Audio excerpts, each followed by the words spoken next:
Tonight, peace talks aftermath. We'll work with Russia, we're going to work with Ukraine, and we're going to make sure it works. The impact of the president's historic meeting with European leaders.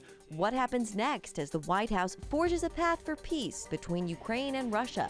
Plus, the amount of waters coming could be unprecedented. Hurricane Erin charges up the Atlantic, prompting evacuation orders for parts of North Carolina. The warning from forecasters and how disaster relief organizations are preparing for an active hurricane season.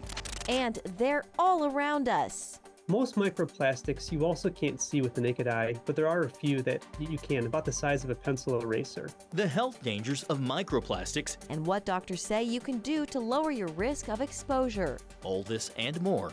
Tonight on Faith Nation.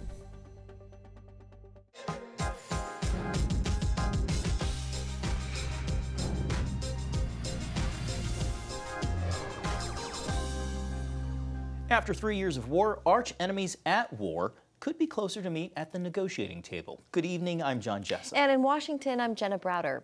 President Trump taking on the role of middleman tonight, working to broker a face-to-face meeting between Russian President Vladimir Putin and Ukraine's Volodymyr Zelenskyy. The push comes after a historic White House summit Monday with Zelenskyy and European leaders.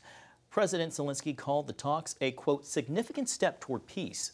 But major divisions remain, including how to guarantee Ukraine's security moving forward. President Trump repeated today that the United States will not send troops to enforce any deal. Meanwhile, Russia continues with its biggest attack in weeks, striking several buildings overnight in eastern Ukraine. Here to break this all down, senior White House correspondent Kelly White. And, my apologies, and Peter Doran, adjunct senior fellow at the Foundation for Defense of Democracies. Welcome to both of you, gentlemen.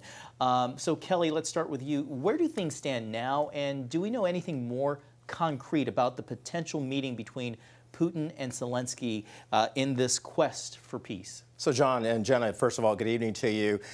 In terms of the metrics and the optics of how this all comes together, we do not know any final stages, other than the fact that the president is still pushing for Volodymyr Zelenskyy, the president of Ukraine, and Vladimir Putin of Russia to meet together first. He wants to see them have a meeting together. We do not know when and where that will take place. He's pushing for that bilateral meeting.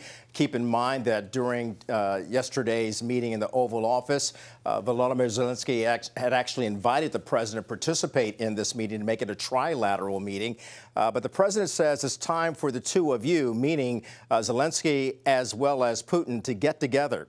And he talked about the fact that they do not get along with each other, but it's important that they have a meeting of the minds with each other. There is some talk that that could possibly happen in Budapest, perhaps within the next week or 2 weeks. The president is really pushing for this. If he needs to be in the room where it happens, he will definitely avail himself to do that. Yeah, we heard him say that yesterday. Peter, what are your biggest takeaways from yesterday's White House meeting on the heels of the Alaska summit between Trump and Putin? Well, it's very clear that President Trump is moving at Trump speed in order to help forge a peace agreement between Russia and Ukraine. He said just yesterday, he reiterated, he is very concerned about the number of people who are dying every day. Some of the European diplomats talked about maybe putting off their next meeting for 2 months from now. He said that's not good enough. So, the big problem right here isn't Ukraine.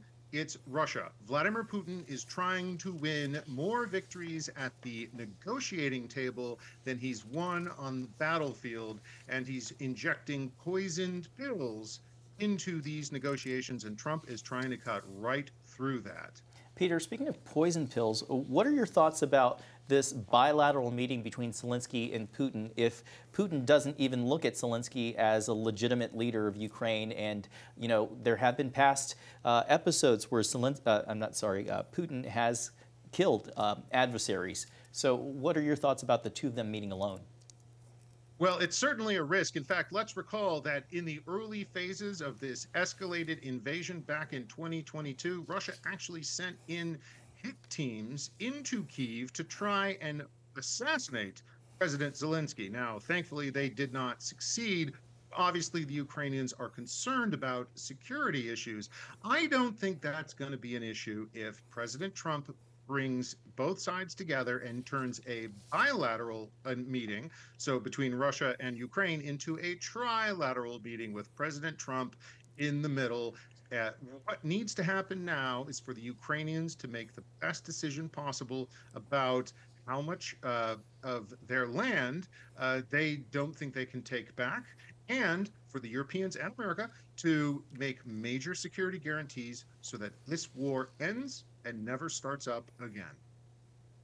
Kelly, today we learned that Secretary of State Marco Rubio has been appointed to really take on the lead in these talks.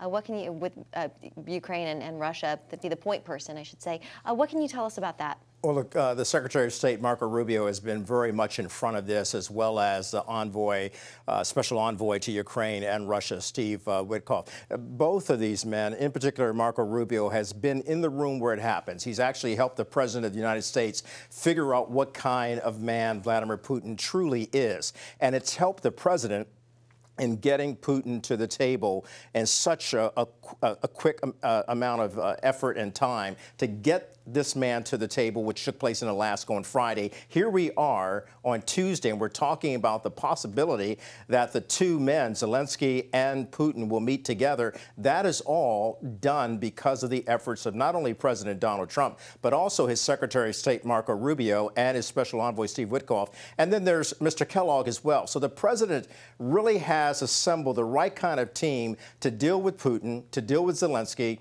And in terms of security agreements and security guarantees, this is very important. So Marco Rubio has to fine-tune this so that it's an Article 5-like NATO type of security agreement going forward, which means there will be military operations available for Zelenskyy in the future. There will also be money applied, most of the money coming from the EU, and there will also be boots on the ground, most notably from the EU forces. And for the European Union, this is very important to them because they want to protect themselves as well from any type of advance or invasion that might be in the mind of Vladimir Putin in the future. We know that NATO is meeting in Brussels tomorrow to talk about some of these things. Gentlemen, we have about 30 seconds left. Final thought from both of you, starting with Peter.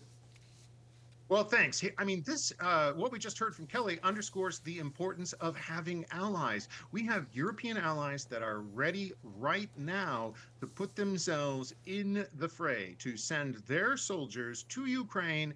And that message is going to be communicated to Russia. If you attack Ukraine again in the future, you pick a fight with us. That's needed so that this war ends and Putin doesn't start it up again. Kelly, last word to you. Yeah, Peter's right. We have to stop, or at least the United States has to stop Vladimir Putin from having any type of forceful advance and incursion into more terrain and territory of Ukraine, as well as the neighboring countries in that area. And certainly the President has brought us to the table this far. And as Keir Starmer of the UK has stated, it seems right now Donald Trump is the man of the hour, and he's the only one who can broker a peace deal between these two warring countries. Okay, Kelly and Peter, thank you both. All right, turning now to the Middle East. Hamas says it has accepted a proposal for a ceasefire in Gaza drafted by Egypt and Qatar. According to the Associated Press, the deal calls for a 60-day truce in exchange for the release of some Israeli hostages. In return, Israel would release hundreds of Palestinian security prisoners and allow more humanitarian aid into Gaza during the temporary truce, while both sides focus on talks for a lasting ceasefire. Israel has vowed to continue the war until Hamas is destroyed and says it is uninterested in partial deals that release only some of the 50 captives, both dead and alive. Back in Israel, hostage families are urging leaders to get the deal done. Prioritize the release of all the hostages, get them out, and then we could always manage and deal with the Hamas and any other of the external threats that are possessed to the state of Israel. Israel has yet to weigh in on the proposal, and the IDF is preparing to expand operations inside Gaza. Humanitarian workers and aid groups warned that a bigger offensive would endanger hundreds of thousands of Gazans and the lives of Israeli hostages. Coming up, as Hurricane Erin threatens dangerous riptides along the East Coast, a look at how aid organizations are preparing to help out during natural disasters. Welcome back. Hurricane Aaron's impact is being felt across the East Coast, leaving heavy rains and strong wind gusts. It hit the Carolinas hard overnight, forcing tourists to cut short their vacations. Washington correspondent Michelle is following the damage and the storm's path. Michelle, what's the latest? Well, John, Jenna, good evening to you. Storm surge warnings are now in effect, and people who live along North Carolina's Outer Banks have already evacuated their homes. The National Weather Service today advising residents to also expect flooding and tropical storm conditions by tonight, leading to dangerous driving conditions, with forecasters expecting waves of up to 15 feet that would cover roads. People there are urged to take the storm seriously. We need to get people someplace where they're going to be safe. Those that decide not to evacuate, they're on their own. They may be at risk. We may not be able to get the ambulance to them. And that warning comes after at least 60 swimmers had to be rescued Monday due to dangerous rip currents. Beachgoers are being told to be on the lookout for the red warning flags and to closely follow instructions of local authorities. Strong winds, life-threatening surf, and rip currents are also expected along much of the East Coast over the next several days. The good news here, though, is that Aaron has been downgraded and is now a Category 2 hurricane with 105-mile-per-hour winds and is not expected to make landfall. All right, London, thank you. And joining us now is Dan Moore. He is the Director of Strategic Partnerships and Volunteer Engagement at CBN's Operation Blessing. Dan, welcome. So hurricane season here in full swing. Is OB anticipating a busy fall coming up? And what sort of preparations are your teams making right now?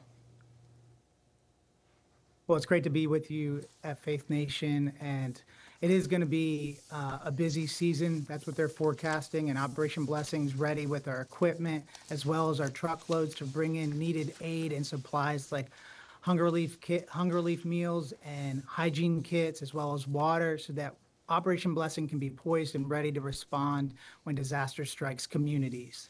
You talk about being poised and ready to respond. Can you talk about the work of Operation Blessing and what you do when teams show up at the site after the storm has hit?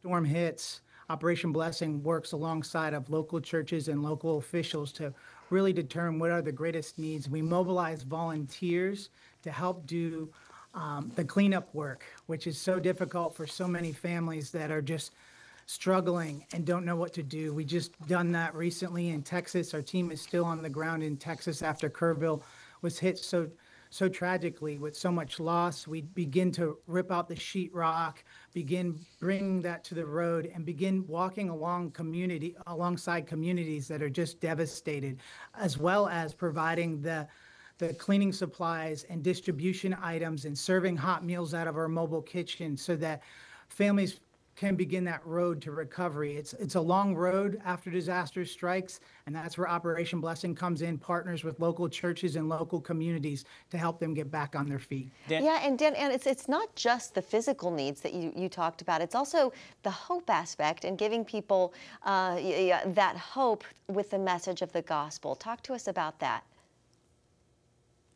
Absolutely. Operation Blessing's mission is to bring help and hope to a hurting world. So as we bring in that aid, we definitely make sure that we wrap our arms around those that have been so impacted and let them know that they're not alone. We're here. And many times we get to pray with them and love on them and help them know that they're not alone, that Jesus loves them and we're here to help them. And we mobilize those volunteers to do the same. And it really begins to bring that hope that they so desperately need. And that's found in Jesus, and that's what we do when we go and be the hands and feet of Christ. Dan, I've had the opportunity, really the privilege, to be on the ground and watch you and your team work, whether it's in Illinois after tornadoes or in Texas after hurricanes, and that hope that you minister in addition to the physical needs is just precisely what people are looking for. You know, I also want to ask you about today being World Humanitarian Day. Can you talk about some of the other projects and ventures OB has going on right now around the world? Absolutely. Well, Operation Blessing has 5 pillars: hunger relief, disaster relief, clean water, medical care, as well as child development. So even though we're responding to disasters all over the world and here in the U.S., we have wonderful programs where we come alongside communities through child development, where we we teach them not only the gospel, but give them hot meals and provide those needed things like kids in these orphanages and in these outreach centers where we can come alongside them through our child development and CBN's Orphans Promise, which is now part of Operation Blessing, and be able to help these children get back on their feet. But we also do a lot with clean water and medical care, where we work with community doctors so that those that have cleft lip palate surgeries needed, that they can get the needed supplies and the needed aid and financial support so that we can walk alongside them. And it really helps to make sure with clean water. I mean, it's such a basic need here in the U.S., but overseas, we're able to provide reverse osmosis units and things like that so that villages and families can have clean water and be able to not have to be concerned with any kind of ailments in their bodies from drinking dirty water. Yeah, I know we've seen the lanterns too that you guys distribute when people don't have electricity.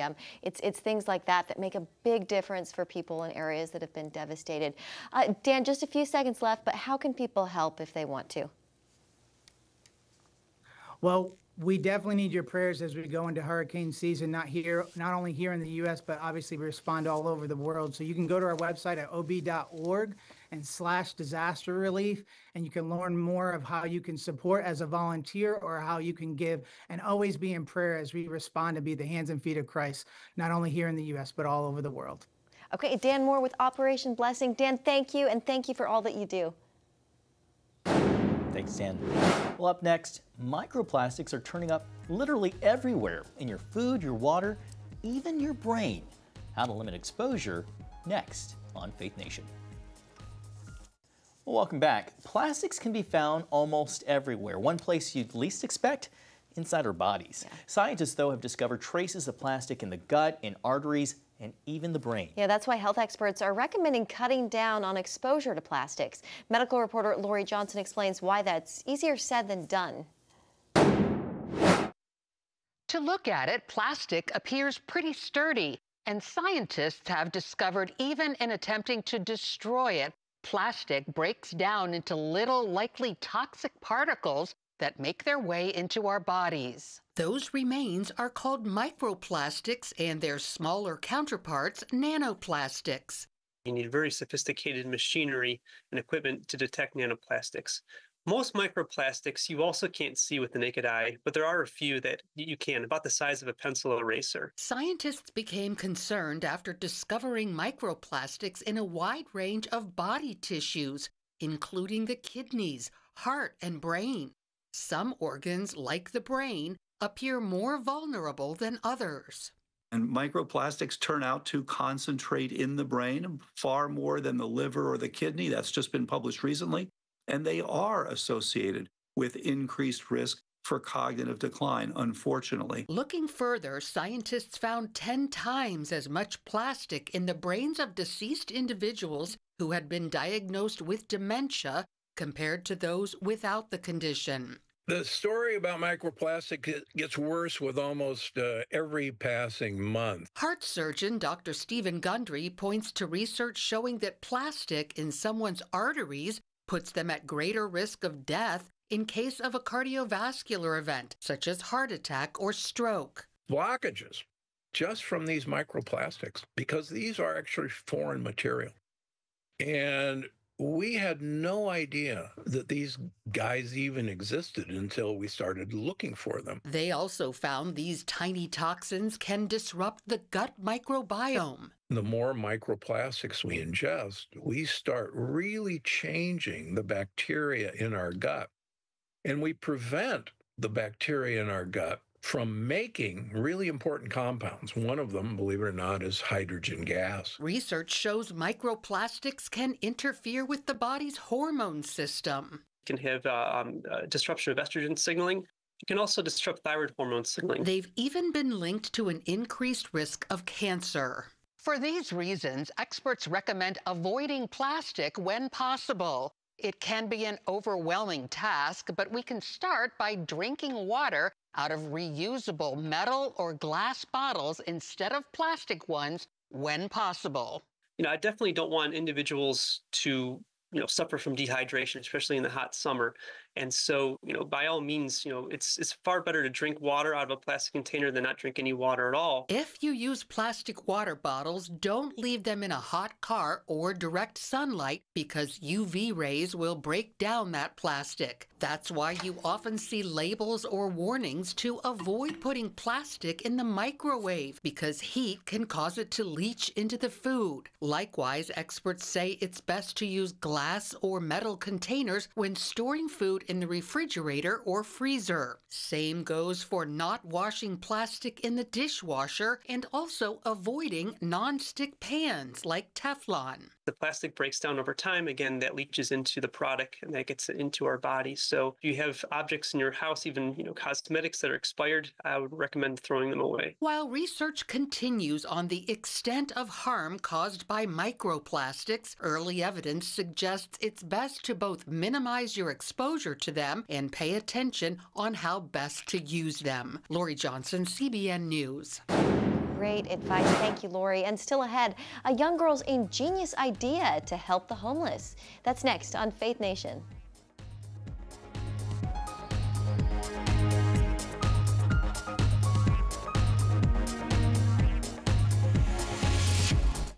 Well, finally tonight, homelessness has been in the news lately right here in Washington. Yeah, definitely. And across the pond, one young girl is gaining international recognition for her great idea. Rebecca Young was 11 years old when she came up with an idea to help the homeless in her hometown of Glasgow, Scotland. She sketched out her idea, a heated blanket powered by solar panels, and she entered the concept into an engineering competition.